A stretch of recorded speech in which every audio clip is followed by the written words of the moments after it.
Movie एक Philippines family की है और इस मूवी में दिखाया जाता है कि एक पूरा शहर ज़ॉम्बी वायरस के लपेट में आ चुका है और ज़ॉम्बी वायरस वहाँ के हर इंसान में फैल चुका है और सब एक दूसरे को खाने को दौड़ रहे हैं। और इसी शहर में फ्रांसिस अपनी फैमिली के साथ रहता है।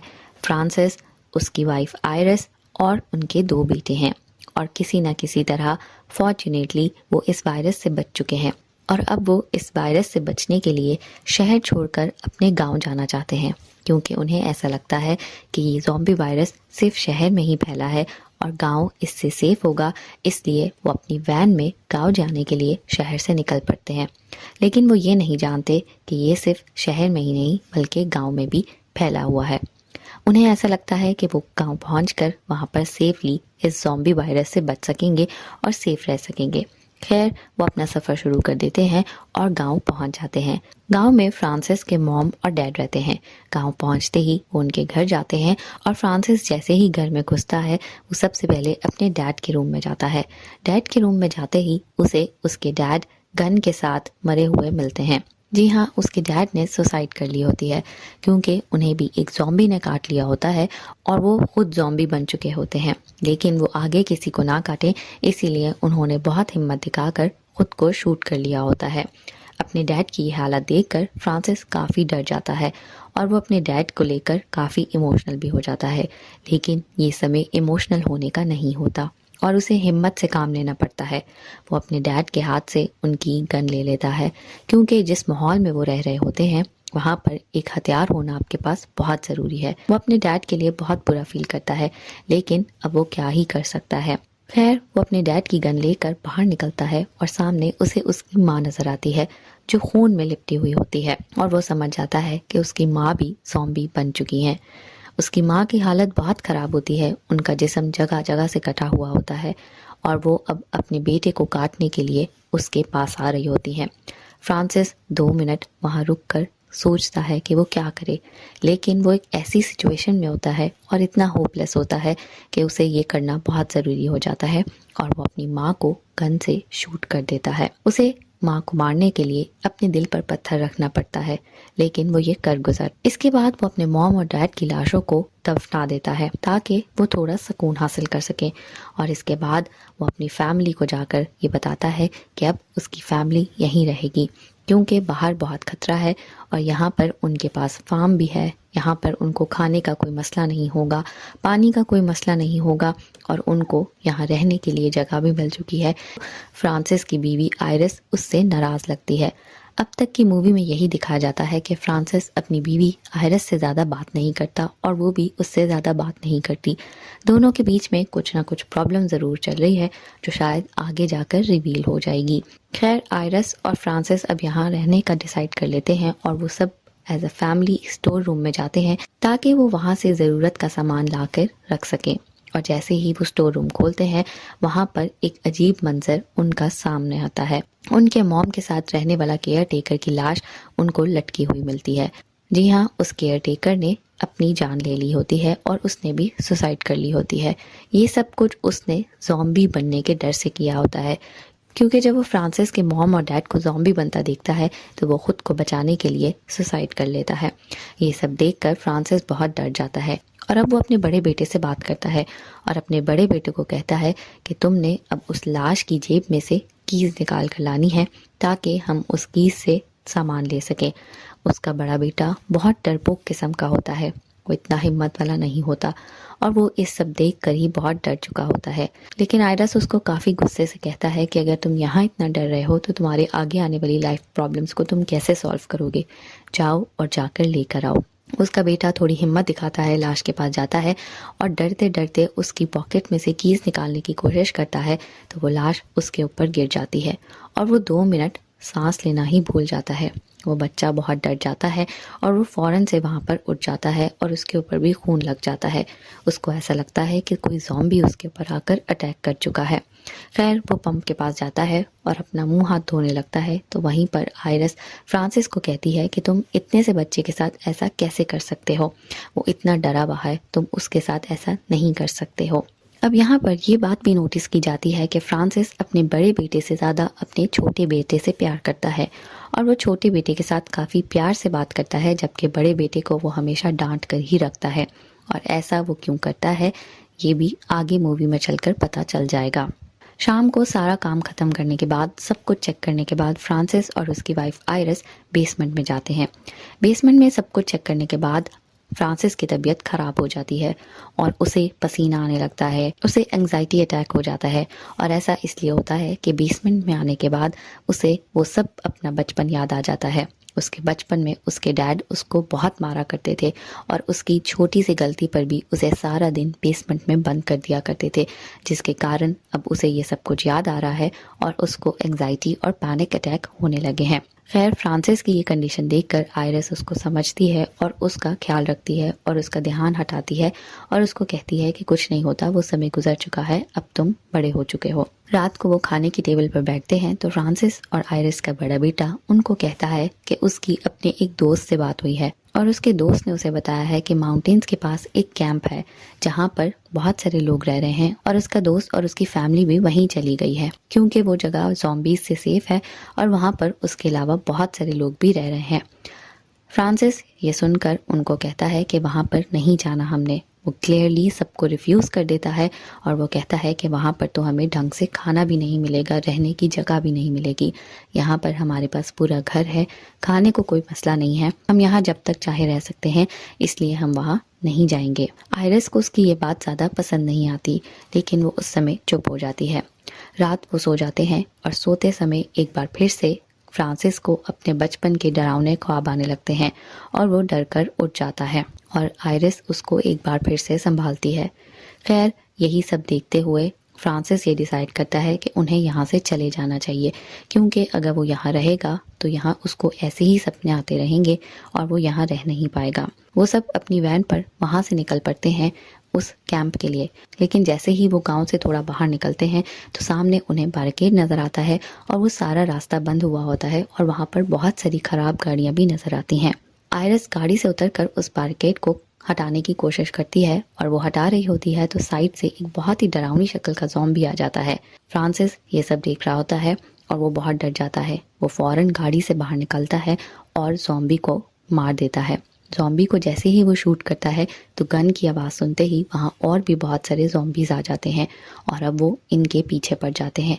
ये सब अपने आप को गाड़ी में छुपा लेते हैं और बहुत मुश्किल से वहाँ से निकलते हैं, लेकिन फ्रांसिस की गाड़ी इस सब में ख़राब हो जाती है और अब उन्हें पैदल ही गांव जाना पड़ता है। बहुत मुश्किल से डरते डराते वो किसी ना किसी तरह घर पहुंच जाते हैं और फ्रांसिस नेक्स्ट डे जाकर गाड़ी को ठीक करवा लेता है, लेकिन वो अपनी फैमिली में से ये बात किसी को भी नहीं बताता क्योंकि अब वो यहीं रहना चाहता है और वो नहीं चाहता कि वो यहाँ से कहीं मूव करे। मूवी में दिखाया जाता है कि फ्रांसिस के दोनों बेटे फ्रांसिस की बचपन की फ़ोटोज़ देख रहे हैं और एक एल्बम उनके हाथ लग जाती है जिस एल्बम में फ्रांसिस के साथ उसका भाई भी होता है और फ्रांसिस के अपने भाई के साथ बहुत सारी पिक्चर्स होती हैं। वहीं पर उनका छोटा बेटा ये नोटिस करता है और अपने बड़े भाई से कहता है कि भाई, क्या तुमने ये नोटिस किया है कि तुम्हारी शक्ल बाबा के भाई से मिलती है और मेरी शक्ल बाबा से बहुत मिलती है। जिस पर उसका भाई भी ये नोटिस कर लेता है और वो समझ जाता है कि क्या मामला है, कि वो अपने डैड के भाई का बेटा है जबकि छोटा बेटा अपने डैड का बेटा है, इसीलिए दोनों बच्चों में इतना डिफरेंस भी किया जाता है। इसके बाद दिखाया जाता है कि फ्रांसिस का बड़ा बेटा अपनी असलियत जानने के बाद अपने बाप के पास आता है और अपने डैड को कहता है कि वो अब बड़ा हो चुका है और वो भी फैमिली के लिए कुछ करना चाहता है। वो चाहता है कि वो फैमिली की मदद करे और फैमिली के लिए कुछ ऐसा करे ताकि वो फैमिली के लिए यूज़फुल साबित हो। फ्रांसिस उसे कह देता है कि तुम अभी छोटे हो, तुम इस सब चीज़ों में मत पड़ो, लेकिन वो काफ़ी इंसिस्ट करता है। जिसके बाद फ्रांसिस उसे बाहर ले आता है और उसे गन पकड़ा देता है और उसे सामने शूट करने को बोलता है। वहीं पर उस समय आयरिस भी आ जाती है और आयरिस उसे कहती है कि ये बहुत छोटा है, तुम उससे ये सब क्या करवा रहे हो, वो डरता है, वो नहीं कर सकता है। बड़ा बेटा जब ये सुनता है तो वो फौरन डरते डरते शूट कर देता है। बड़े बेटा जब अपनी माँ की ये बातें सुनता है तो वो और डर जाता है, लेकिन वो हिम्मत पैदा करके शूट कर देता है और जैसे ही गन की शूट की आवाज़ आती है बहुत सारे ज़ॉम्बीज़ आसपास से निकल आते हैं और अब वो उनके पीछे पड़ जाते हैं। बहुत मुश्किल से वो लोग को बचाकर घर के अंदर घुस जाते हैं, लेकिन ज़ॉम्बीज़ बहुत सारे होते हैं और वो भी उनके घर के दरवाजे तक पहुंच जाते हैं। उसी समय वहां पर एक कार आती है जो हॉर्न और लाइट्स चलाकर उन सारे ज़ॉम्बीज़ की अटेंशन अपनी तरफ कर लेती है। और ज़ॉम्बीज़ जैसे ही हॉर्न और लाइट देखते हैं तो वो उस घर की बजाय उस गाड़ी की तरफ चल पड़ते हैं। जैसे ही ज़ॉम्बीज़ का ध्यान उस गाड़ी की तरफ जाता है और वो गाड़ी की तरफ चलने लगते हैं तो वो कार वाला वहां से कार ले जाता है। खैर, ज़ॉम्बीज़ के वहाँ से चले जाने के बाद फ्रांसिस अपने बड़े भाई के पीछे चला जाता है और अपने बड़े भाई से कहता है कि अब वो यहाँ क्या लेने आया है और उस पर काफ़ी गुस्सा करता है। फ्रांसिस उसको बताता है कि वो दोनों अब मर चुके हैं, उसका यहाँ अब कोई काम नहीं, इसलिए उसे यहाँ से चले जाना चाहिए।